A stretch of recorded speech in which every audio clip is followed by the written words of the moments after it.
그다음에 지지는 아까 앞에서 이야기한 것처럼 독자적 역할을 한다. 그래서 천간과 밀접한 관계를 형성하고 그다음에 그 각각의 지지가 갖는 고유한 특성이 있기 때문에 그 고유한 특성은 계절에 따라서 또 옆에 지지의 종류에 따라서 합을 하거나 충을 하거나 그 여러 가지 변화에 의해서 여러 가지 모습으로 나타낸다. 그래서 이 지지는 변화가 좀 무궁무진합니다. 그래서 충도 많고 뭐 합도 있고 막 여러 가지 있는데 그런 것들의 변화에 의해서 해석이 달라질 수 있기 때문에 그러한 성질을 좀 이해를 해야 된다. 그래서 원래 지지가 원래 고유하게 갖는 의미가 있죠.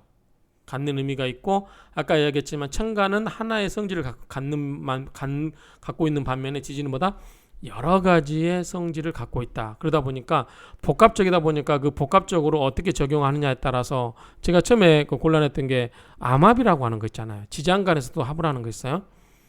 그 지금 지장간도 떠오르지 않는데 암합이니 이런 말을 처음에 공부할 때는 좀 당황스러운데 어쨌든 그만큼 지지에는 변화가 무쌍하다. 그러니까 이런 여러 가지의 그 지지의 그 원래 갖고 있는 음양오행이라든가 그 성격도 중요하지만 그 여러 가지의 한 지지가 여러 가지 성질을 갖고 있음으로 인해서 여러 가지의 해석이 복합적으로 변할 수 있는 소지가 있다. 이런 거를 이해하시면 좋겠다라고 생각을 합니다. 그러니까 천간은 어떻게 보면은 단순해요. 단일한 오행이고 그 다음에 우리의 마음이라고 할 수 있죠. 우주니까. 그런데 하늘에 떠 있는 거잖아요. 하늘에 떠 있는 건 우리 지상에서 보면 다 그 천간은 뭐예요? 알 수가 있어요. 대부분. 그러니까 천간에 떠 있다는 것은 알 수가 있어요. 그런데 지지에 있고 심지어는 땅 속에 묻혀 있고 지장간. 그러면 그 땅 속에 묻혀 있는 그것을 어떻게 일일이 알겠어 우리가?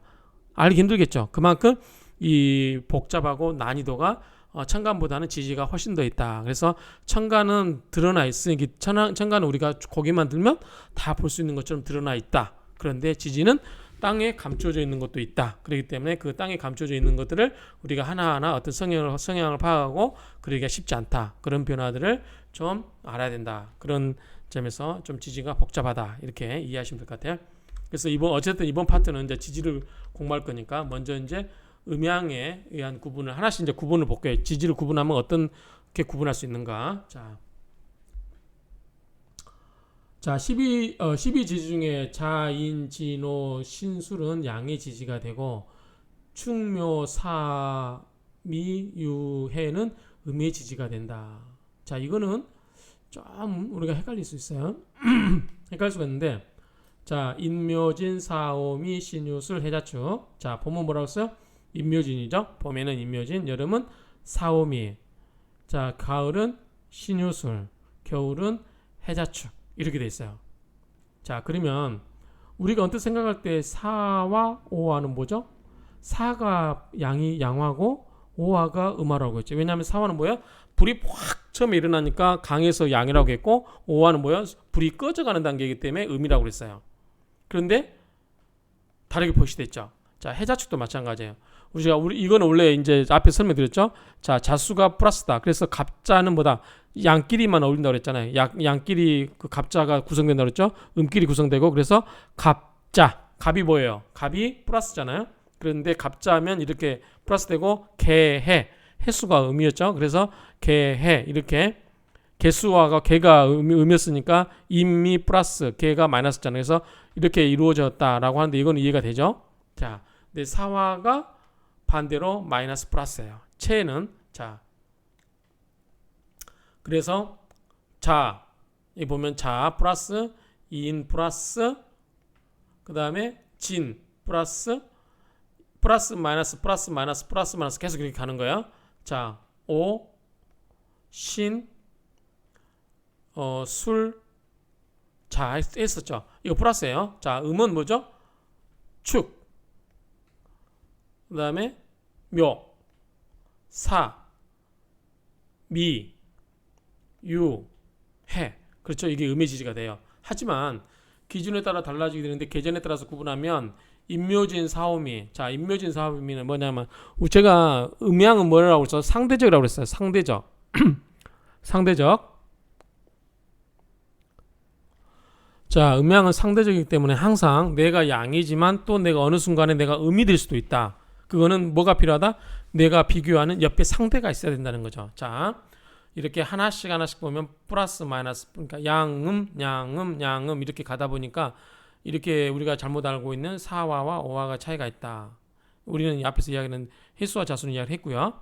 그런데 자, 이거를 하나씩만 보면 이렇게 되지만 불꽃도 예컨대 불꽃도 큰 불꽃이 있고 작은 불꽃이 있고 나무도 큰 게 있고 작은 나무가 있다. 그렇죠?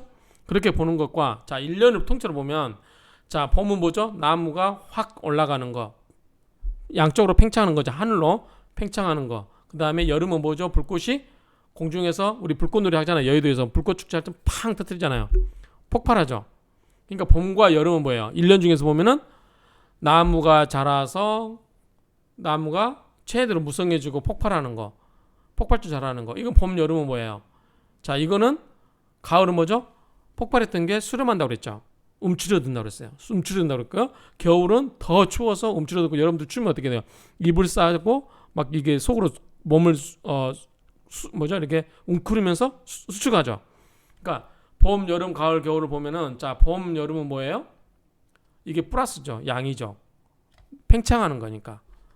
가을, 겨울은 뭐죠? 계절로 보면 수축하는 거예요. 그럼 이건 뭐죠? 음인 거죠. 그러니까 뭐다? 어떻게 제가 앞에서 여러 개 이야기했지만 음양은 뭐다? 상대적이다. 꼭 이거를 기억을 하셔야 돼요. 봄, 여름, 계절로 보면 봄, 여름은 플러스 양이고 가을, 겨울은 음이다. 이해하시겠죠? 그런 말입니다. 계절에 따라서 구분하면 임묘진, 사오미는 양이고 신유술, 해자축은 음이다. 또 조습으로 보게 되면 자, 조습 하나씩 볼게요. 자, 조습 앞에서 많이 이야기를 했기 때문에 자, 임목은 뭐라고 했어요? 간목은 뭐라고 그랬죠? 임목, 간목은 물기가 많다, 적다? 물기가 없다. 겨울에 물기가 저기 추운 겨울에 물기가 다 빠져나가 있는 상태이기 때문에 물기가 없다. 그렇죠? 간목이 그렇죠? 간목에 해당되는 게 뭐죠? 임목이죠. 그래서 임목은 물기가 있다, 없다? 없다. 오히려 간목에 비해서 뭐가 물기가 있다? 을목은 작은 나무죠. 그런데 우리가 계절로 봐도 자, 먼저 뭐죠? 입춘이 되고 그 다음에 우수가 오잖아요. 우수, 입춘 다음에 우수. 그렇기 때문에 물이 풀어진 다음에 버들가지 같은 게 물기가 막 나무에 새싹이 올라오면서 묘목은 뭐냐면 새싹이잖아요. 작은 나무예요. 그 물기를 머금고 나무가 올라온다고 그랬죠. 그래서 오히려 간목은 물도 잘 빨아들이고 왜냐하면 나무가 말라있기 때문에 물도 쫙쫙 빨아들이고 나무도 크기는 하지만 그리고 마른 나무 있기 때문에 뭐다? 불도 목생화로 잘 해준다고 그랬어요. 앞에서 계속 이야기했어요. 근데 묘목은 오히려 물기가 있어서 물도 이미 자기가 물을 충분히 갖고 있기 때문에 빨아주기가 쉽다, 어렵다? 어렵다. 수생목도 잘 안 되고 그 다음에 내가 물기가 있기 때문에 잘 탄다, 안 탄다? 안 탄다. 그래서 목생화도 어렵다. 그랬어요.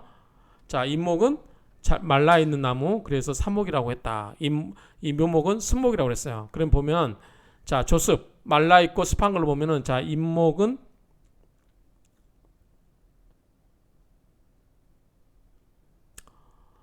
나무 두 개만 보면 그러는데 전체적으로 보면 이렇게 봄의 나무는 이렇게 봤네요. 그 다음에 진토는 뭐죠?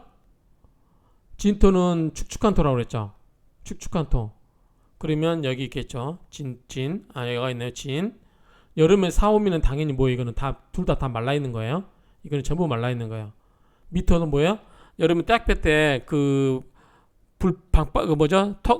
흙이 뜨거울 때 그거 생각하시면 돼요. 모래 뜨거울 때 그 손을 집어넣었을 때 그 느낌, 미토는 그런 느낌이다. 물기가 없이 바짝 말라있다. 이렇게 생각하시면 되고요. 그래서 인묘, 사오미, 그 다음에 자, 신유는 뭐냐면 가을과 해자는 뭐냐면 해자축은 뭐냐면 물기가 있는 거예요. 그래서 물이 이제 머문 건데 술은 뭐죠? 술은 전에 한 계절 빠른 여름의 화기운을 저장하고 있는 곳이에요. 그래서 이거 뭐다? 이거는 말라있는 거예요. 술토. 그래서 미토와 술토는 뭐다? 조토예요. 조토. 마른 토. 그래서 나무가 자라기 좋다, 안 좋다? 안 좋다. 그래요? 맞죠? 미토, 술토. 그런데 자, 겨울은 뭐요? 원칙적으로 수죠. 수가 어떻게 있어? 얼어 있는, 그러니까 축토는 뭐죠? 축축한 토. 말로 우리가 축축한 토라고 하잖아요. 그러니까 물기가 있고요. 진토도 물기가 있어요. 물이 이제 겨울에 얼었던 물이 녹으면서 생명이 자랄 수 있는 물을 가득 머금고 있는 상태예요. 봄에 있는 토가. 그러니까 진토와 축토는 뭐다? 습한 토고, 그다음에 신유도 뭐다? 저기 습하다. 해자축도 당연히 물기가 있으니까 습하고, 술은 이게 가을에 말라있는 토다. 이렇게 이해하시면 돼요. 그래서 술토와 진술 요것만 좀 바뀌고 이렇게 이해하시면 되죠. 그 다음에 아까 이야기도 말했는데 이 인목과 묘목은 나무만 놓고 보면 뭐다? 인목이 말라있고 묘목이 습한 목이다. 이렇게 이해하시면 됩니다. 자, 그래서 자, 건조한 거 이런 거는 뭐다? 양이고, 이 자축 진신 유해는 뭐다? 이거는 음의 기운이다. 그렇죠? 요거는 음이고, 이 술도 빼놓고는 이제 축축한 것과 마른 걸로 했을 때만 보면 그렇다는 거죠. 자, 이렇게 보시면 되고, 그다음에 체용에 의한 구분. 이건 제가 앞에서 설명 좀 하다 말았는데 이거예요. 자,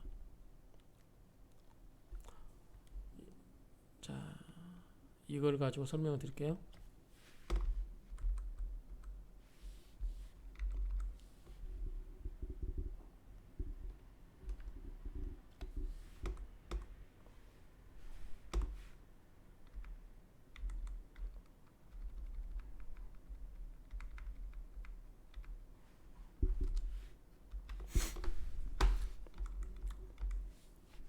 자, 횟수와 자수.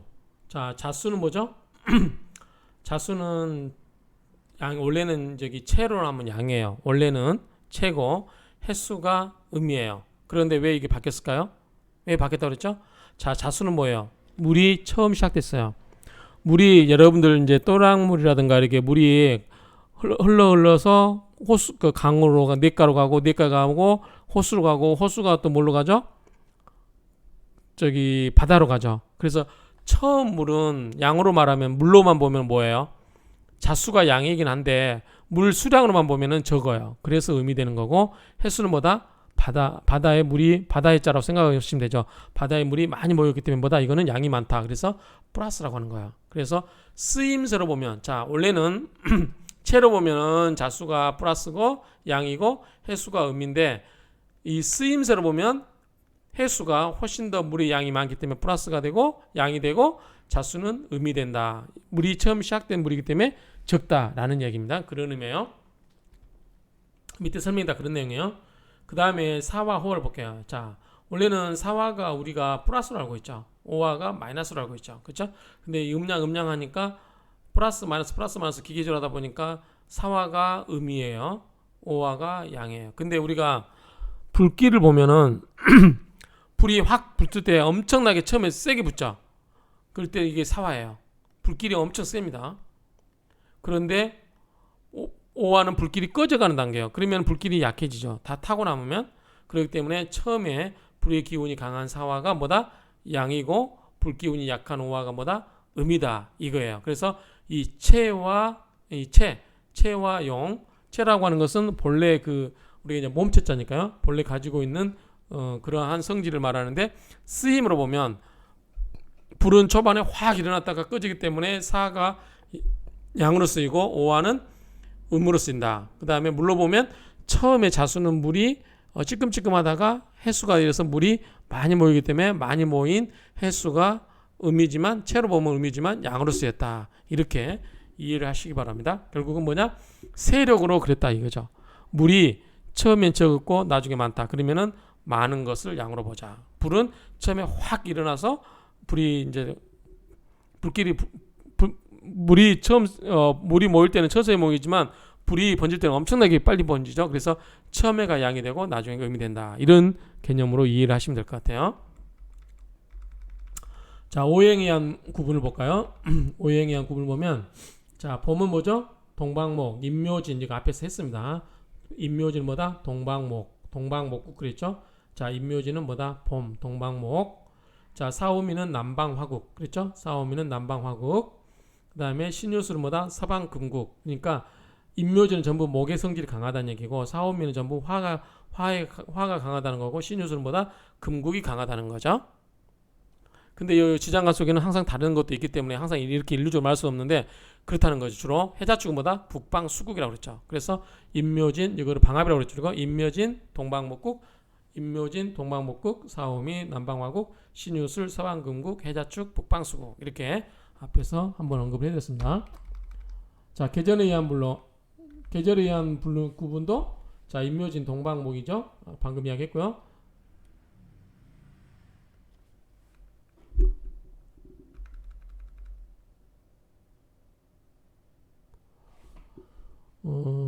사오미는 남방이고 신유술은 서방이고 그 다음에 해자축은 북방수가 된다. 이를 조열한 지지와 습한 지지로 구분해서 보면 다음과 같다. 뭐 앞에서 이건 습하고 조열한 건 이야기했고요. 자, 여기서 오행에서 말하는 것은 자, 임묘는 뭐냐면 임묘는 목이에요. 목. 그쵸? 목. 사화는 뭐죠? 화. 신유술은 금국이고 그 다음에 해자축은 해자는 뭐다? 수예요. 그러면 나머지 토가 있죠. 토는 뭐예요? 진, 술, 축, 미. 그렇죠? 자, 이건 다 아시죠? 임묘는 목, 지는 토, 사화는 사오는 화, 미는 토, 신유는 급, 술은 토, 해자는 수, 축은 토. 이거 다 아시죠? 자, 이런 의미입니다. 계절에 의한 거 했고, 자, 기운에 의한 거 볼게요. 기운에 의한 분류를 하면 사생지, 사왕지, 삼묘지 있는데 요거는 따로 하겠습니다. 내용이 좀 많으니까요.